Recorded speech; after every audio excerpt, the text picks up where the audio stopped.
चीवियर्स welcome back at healthy morning. हम बात कर रहे हैं स्ट्रेस मैनेजमेंट पे। सबसे पहले तो इसमें ये चीज़ मालूम करना बहुत इंपॉर्टेंट है कि स्ट्रेस की भी टाइप्स होती हैं। मैम, स्ट्रेस की टाइप्स होती हैं? जी बिल्कुल। क्या टाइप्स होती हैं? स्ट्रेस की टाइप्स जैसे कि हमने बहुत ब्रॉडली देखा। हम जैसे देखें तो कुछ होते हैं हमारे पास बिग स्ट्रेसर्स, जैसे कि फॉर एग्जांपल डिज़ास्टर कोई आ गया, फॉर एग्जांपल सैलाब आ गया। इस किस्म की जो चीज़ें होती है वो एक बहुत बड़ा स्ट्रेस लेकर आती है हमारे लिए, जो भी लोग इसके मुतासरीन होते हैं। जैसे हमारे मुल्क में भी जब आया था हमने देखा था, ठीक है। इसके अलावा अगर हम डेली लाइफ में देखें तो कोई भी हमारी ज़िंदगी में चेंज आ रहा है, जैसे अभी बात हुई थी कि अगर शादी हो रही है, दिस इज़ पॉजिटिव थिंग, ठीक है, एक पॉजिटिव चीज़ है। लेकिन स्टिल हम उसमें अगर एक प्रेशर महसूस कर रहे हैं, दबाव महसूस कर रहे हैं, हम थोड़ा सा एंजाइटी की तरफ जा रहे हैं, तो वो चीज़ें हमारी स्ट्रेस के अंदर काउंट हो जाएंगी। तो हमारी लाइफ में कोई भी चेंज, जैसे कि बात हुई कि अगर किसी स्पाउस की डेथ हो जाती है, या फिर हमारी ज़िंदगी में जो है ना बेबी आ रहा है, इस किस्म की सारी चीज़ें जो खुशी की हों या गम की हों, हमारे लिए स्ट्रेस क्रिएट कर सकती है, जो लाइफ के अंदर चेंज लेकर आ रहा हो। Anything which is bringing change and initially you don't know how to handle it, वो स्ट्रेस ला सकता है। और इसके अलावा अब दूसरी बात के कुछ ऐसे होते हैं, जैसे फॉर एग्जांपल मैं यहाँ पर शो के लिए आ रही हूँ, ट्रैफिक में फंस गई, मुझे बहुत गुस्सा आ गया कि ये क्या हो रहा है, I am getting late. These all are daily hassles, यानी कि ऐसे छोटे छोटे स्ट्रेस, यानी कि मैं बाहर निकल रही हूँ, कार तक पहुँच गई और कार की जो है ना चाबी मैं घर पे भूल गई, मुझे जो है ना बहुत अब वो हो रहा है कि ओ माय गॉड, मैंने ये क्या कर दिया, मैं दोबारा गई। ये छोटे छोटे हैजल्स। और हमें ऐसा लगता है कि जो डिज़ास्टर्स आते हैं या हमारी लाइफ में बहुत बड़े चेंज अगर आ गए, तो शायद वो हमारी हेल्थ को सबसे ज़्यादा इफ़ेक्ट करते हैं, जबकि रिसर्च हमें ये बताती है कि जो छोटे छोटे हैजल्स होते हैं ना, यानी कि लाइफ में छोटी छोटी बातें, जैसे मैंने कोई चीज़ यहाँ पर रखी थी, अब जब वक्त पे मुझे चाहिए और मिल नहीं रही है, तो फिर ये जो सारे हमारे जो स्ट्रेसर्स होते हैं ना, छोटे छोटे स्ट्रेसर्स, वो हमारी हेल्थ को ज़्यादा इफ़ेक्ट करते हैं बानिस्बत वो बड़े बड़े स्ट्रेसर्स के। तो इम्पॉर्टेंट चीज़ जो यहाँ पर भी बात पहले हुई, वो यही है कि हमें अपने टाइम को बहुत ज़्यादा ऑर्गेनाइज करना है। और एक चीज़ जिसमें सारी चीज़ें आ जाती है कि बैलेंस लाइफ। हम जब बैलेंस लाइफ की तरफ जाएंगे ना, अपने लाइफस्टाइल को बैलेंस की तरफ लेकर जाएंगे, तो ऑटोमेटिकली जो है ना चीज़ें हमें स्ट्रेस से एक हेल्दी लाइफ की तरफ हमारे पास। अच्छा, एक बात इसमें आती है, स्ट्रेस डिप्रेशन कब बनता है? ये भी तो होता है। हाँ बिल्कुल। ये बहुत अच्छी बात है कि ये डिफ्रेंशिएट किया जा रहा है कि स्ट्रेस और डिप्रेशन दोनों अलग अलग चीज़ें हैं। अक्सर लोग ये समझते हैं कि भाई जो है ना हमें स्ट्रेस हो रहा है, हम डिप्रेशन की तरफ जा रहे हैं। जब स्ट्रेस हद से ज़्यादा बढ़ जाए और कंटिन्यू हो, ठीक है, हम इस पे ही बात कर चुके हैं, एटलीस्ट 6 मंथ्स, ठीक है। अगर हमें मेजर डिप्रेशन, रीजन तो जान ही रहा, रीजन तो वही है। बिल्कुल, जैसे 6 मंथ्स के अंदर आप उसे कोप अप कर पाओ। कोप अप, हाँ, अगर हम उसे कोप अप देखें, अभी आपने ये अगर बात की ना कि रीज़न नहीं जा रहा है, तो इसमें ना 2 कंडीशंस हो सकती हैं, ठीक है। एक कंडीशन ये होगी कि आपका स्ट्रेसर वही है, ठीक है। फॉर एग्जांपल कि आपके मैरिटल जो है ना इश्यूज़ आ रहे हैं, आपकी शादी हुई है और आपको डिफ़िकल्टी हो रही है आपस में अंडरस्टैंडिंग में, ठीक है। वो अंडरस्टैंडिंग प्रॉब्लम्स तो आ रहे हैं, लेकिन अगर आप उसके साथ कोप अप करते हुए, उसमें प्रॉब्लम्स के सॉल्यूशन ढूंढते हुए आप उसके साथ चल रहे हैं और उसको अपने लाइफ को आगे बढ़ाने की कोशिश कर रहे हैं, तो ये वेलनेस और थ्राइविंग की तरफ जाएगी। यानी कि आपने उस प्रॉब्लम को एक अपॉर्चुनिटी की तरह लिया।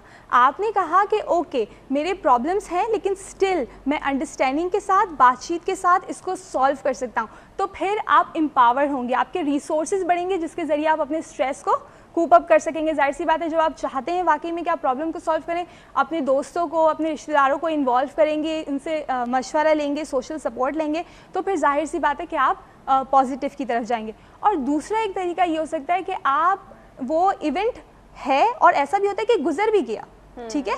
फॉर एग्जाम्पल जैसे डिज़ास्टर्स आते हैं तो 6 महीने गुजर जाते हैं, लेकिन स्टिल लोगों को नाइटमेयर्स आ रहे होते हैं, वो बैठे होते हैं और वो रीलिव कर रहे होते हैं उसी एक्सपीरियंस को, ठीक है।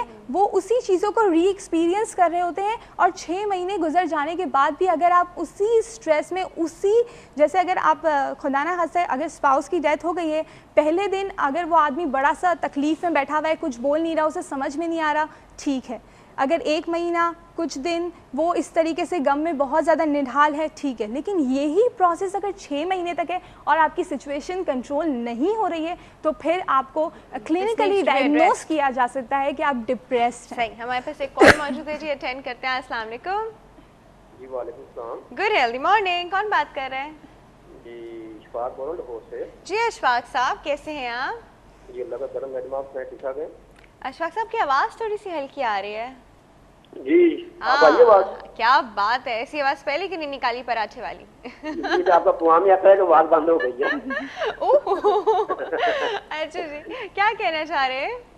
अच्छा डॉक्टर, मैं ये पूछना चाहूंगा इनसे जो आपके गेस्ट हैं हम्म, और आपसे भी। पूछिए। हेलो। हाँ जी। अच्छा ना, मुझे ना ये तो 2 साल से एक प्रॉब्लम है, डॉक्टर ने कहा है कि आपको IBS हो गया है। क्या IBS? हाँ जी, हाँ जी। Intestinal bowel syndrome? जी जी। अच्छा ठीक वो है। कहते हैं ये कोई मसलन के Stress। टेंशन की वजह से हो जाता है या कोई मसलन के खाने की वजह से। अच्छा मुझे ना, मेरी शादी को तकरीबन 5-7 साल हो गए हैं, लेकिन वो हमारा आपस में जो है ना अंडरस्टैंडिंग सही नहीं है। अच्छा, तो आपने मैरिज काउंसलिंग की कोशिश की? हाँ जी, वो सारा कुछ बहुत कर चुका हूं, लेकिन ना वो क्या कहते हैं कि वो मेरी जो मैरिज थी ना वो भी कह लें कि वो जबरदस्ती हुई थी, मैं तो उसमें एग्री नहीं था।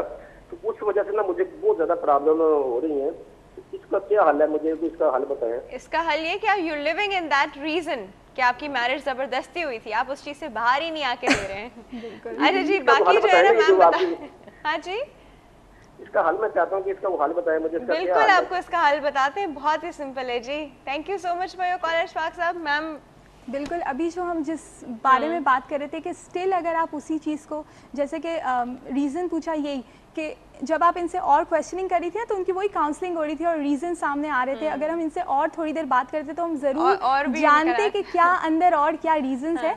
लेकिन खैर जो कुछ हमें समझ में आया वो यही था कि वो अभी तक इस बात को ये कह रहे हैं कि आई एम नॉट रेडी। ठीक है, अब इसके लिए सॉल्यूशन की तरफ जाना है तो सबसे पहले एक्सेप्ट करना होगा कि अब आपकी शादी हो चुकी है। ठीक है, अब आपकी शादी हो चुकी है तो आपको ये एक्सेप्ट करना है। इसके बाद आप ये एक्सेप्ट कर लेते हैं, 5 साल में नहीं इस चीज को एक्सेप्ट कर पाए, एक्सेप्ट नहीं कर पाए। जहाँ भी जरा सा भी उनके बीच में कुछ होता होगा फौरन से वो कहते होंगे कि मेरी शादी मेरी मर्जी से थोड़ी हुई थी। हाँ, बेसिकली उनको अब काउंसलिंग और साइकोथेरेपी की तरफ जाना चाहिए। Counselling and psychotherapy is one of the solution, because 5 साल का अरसा वो बता रहे हैं, 5 महीने या 5 दिन नहीं बता रहे।